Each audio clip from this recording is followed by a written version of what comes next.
African American activists are escalating their efforts to persuade former Vice President Joe Biden not to name Senator Amy Klobuchar as his running mate, arguing he needs to choose someone who would excite black voters. Those efforts come amid the national spotlight on the case of a black man in Minnesota who died on Monday after being pinned to the ground by a Minneapolis police officer who had his knee to man's neck. That situation appears to be turning up the volume on calls for Biden not to choose Klobuchar. Klobuchar, the Minnesota senator who didn't resonate with black voters during her bid for the 2020 Democratic presidential nomination, was already being criticized by activists as a choice that would not motivate black voters to support Biden in November's general election. African Americans are a key part of the Democratic Party's base. Biden says officers need to be held fully accountable in Floyd's controversial death. Now, the death of 46-year-old George Floyd in Minneapolis, Minnesota, has seemed to amplify those calls. A video that was recorded by a bystander shows a white police officer kneeling on Floyd's neck, pinning him to the ground for several minutes, as Floyd repeatedly said, "I can't breathe." He died a short time later at a nearby medical facility. By Tuesday morning, the video had gone viral across the nation, sparking protests and putting the incident firmly in the national spotlight. Sunny Hostin, the lawyer and columnist who's a co-host of the popular daytime TV program, The View, on Wednesday argued that Klobuchar's a non-starter as she discussed Floyd's death, which Hostin plainly called a murder. "We're seeing that black people in Minneapolis are arrested at 9 times the rate of a white person for nonviolent offenses," Hostin said. "That says something to me, and I think, when we talk about politics, and we talk about Joe Biden's selection for a vice presidential pick, that is why the black community has said that Amy Klobuchar is a non-starter for them, because in many respects from 1999 to 2007, she declined to prosecute over 24 cases involving police killings of unarmed people." Hostin claims Klobuchar, non-starter, as running mate. Klobuchar's prosecutorial record as the attorney of Hennepin County, Minnesota's largest county, was at times a sore spot during her primary run. In particular, was her handling of a case involving Mayan Burrell. The black teenager was accused of the 2002 shooting death of an 11-year-old girl. Klobuchar spotlighted the case to showcase her toughness on crime, but critics raised questions about whether Burrell was railroaded by police. The issue stuck with the senator on the campaign trail, with protesters forcing her to cancel a rally in suburban Minneapolis days before Super Tuesday. An investigation by the Associated Press found flaws in the case, which spurred some civil rights leaders in Minnesota to call for the senator to suspend her presidential campaign. After she dropped out of the race following a poor showing in the South Carolina primary, where she won just 1% of the black vote, Klobuchar did call for an independent investigation into the Burrell case. That call was applauded by the Minnesota NAACP.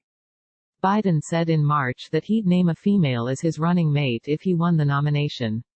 And earlier this week the presumptive Democratic nominee noted that multiple black women are being considered for vice president. Among those thought to be in serious contention are Senator Kamala Harris of California, who last year ran unsuccessfully for the Democratic presidential nomination, 2018 Georgia Democratic gubernatorial nominee Stacey Abrams, and Representative Val Demings of Florida. The latest from Fox News on the 2020 presidential campaign.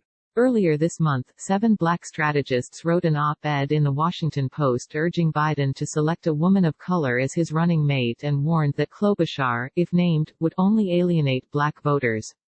Amy Allison, founder of She the People, a group that promotes women of color in politics, told Politico last week that Klobuchar would risk losing the very base the Democrats need to win if she was picked as the party's vice presidential nominee. On Tuesday she tweeted, "When I said that Senator Klobuchar should in no way be a VP pick, I'm talking about a person that could write a statement about the police murder of George Floyd without saying police murder or George Floyd." Allison's tweet included the retweet of Klobuchar's statement regarding Floyd's death, in which Senator described the incident as horrifying, and called for a complete and thorough outside investigation into what occurred, and those involved in this incident must be held accountable. Klobuchar's statement was issued before Floyd's name was publicly reported.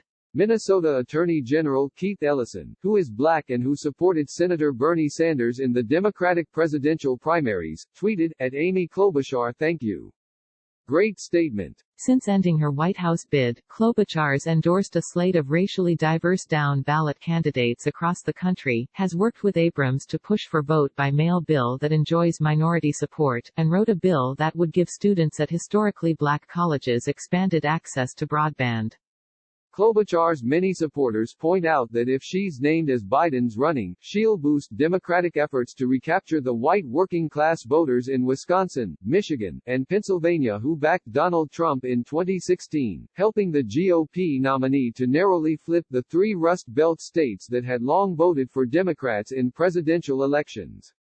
But timing is often everything in campaign politics, and the targeting of Klobuchar by critics comes as Biden's facing his own controversy with black voters. On Friday, he apologized during a conference call with black business leaders for comments he made hours earlier on the popular morning radio program, The Breakfast Club. Biden had told host Charlamagne tha God that, "If you have a problem figuring out whether you're for me or Trump, then you ain't black." Biden, who served for 8 years as vice president under President Barack Obama, has long enjoyed strong support in the African American community. And their votes were crucial to his capturing of the Democratic nomination. Some pundits, pointing to The Breakfast Club comments, have suggested that Biden now needs to name a black running mate to put the controversy to rest and to shore up his base.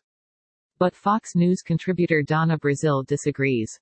Brazile, who became the first black woman to steer a major presidential campaign in 2000 as she ran Vice President Al Gore's bid, and who later went on to serve as Democratic National Committee chair, said that, "There are plenty of qualified black women who are capable of being President of the United States.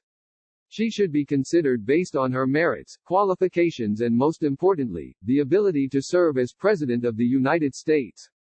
Brazile, Biden's "you ain't black" comments don't affect his support among African Americans. Brazile stressed that, "I don't want this to go down the path that we're putting a black woman on the ticket because Joe Biden has problems. There's no evidence right now because of his remarks, that he quickly apologized for, that he has a problem. If that was the case, then I'd say that Donald Trump needs a black woman on the ticket because of all of his problems." And in an op-ed on Fox News, she wrote that Biden has won the overwhelming support of black elected leaders and millions of African Americans who have judged him based on his record, leadership and character.